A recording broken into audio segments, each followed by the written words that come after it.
great honor to join you today to celebrate the 36th anniversary of the Nobel Peace Prize awarded to His Holiness the 14th Dalai Lama, a leader whose wisdom and compassion guided generations across the world.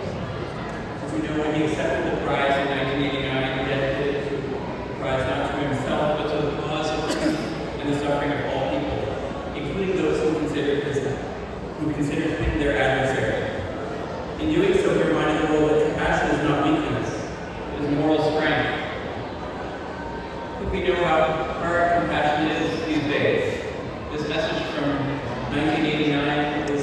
more resonant than ever in 2025, when compassion feels harder than ever, but compassion is maybe more needed than ever.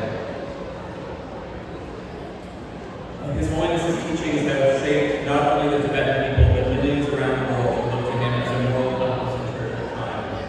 And this message of compassion from the Nobel Peace Prize lands so importantly today at a time when we need compassion. I know it is why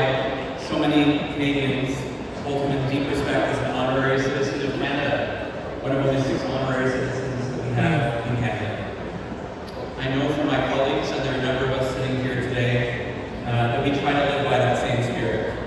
to approach others with empathy, to listen before judging, to lead with compassion. That's what I try to do in my work as member of Parliament for Tibetan Park, Dalai Park. I know that's what my colleagues in the provincial Parliament who are here today, they're perfectly careful unless we don't want to. And I know that's especially true of our chief guest tonight, this afternoon, James who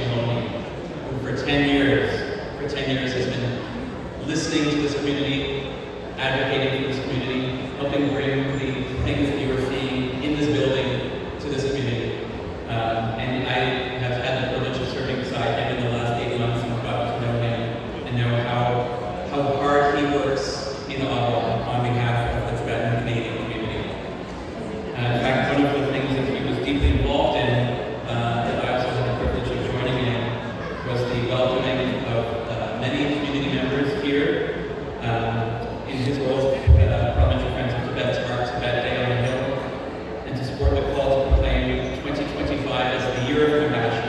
in honor of His Holiness's 90th birthday. Again, compassion, something that is so more needed more than ever, and is hard for so many people to practice. But it's something that I think that I've been able to experience myself in my work as your new MP for Tibetan Park, because I see the compassion that Tibetan Canadians bring in their lives every day. Whether it's the compassion and empathy for the young people who are playing basketball in this gymnasium, taking language classes,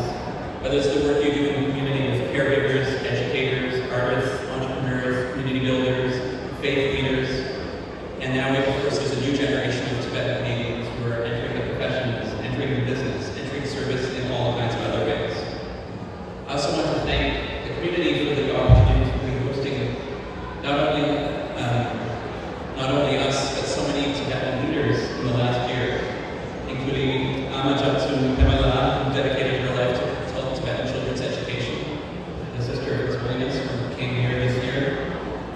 through the Sikyong Pintat Serengla and former Sikyong Lobsang Sangyela, who were here this year. This community, this building, lives compassion,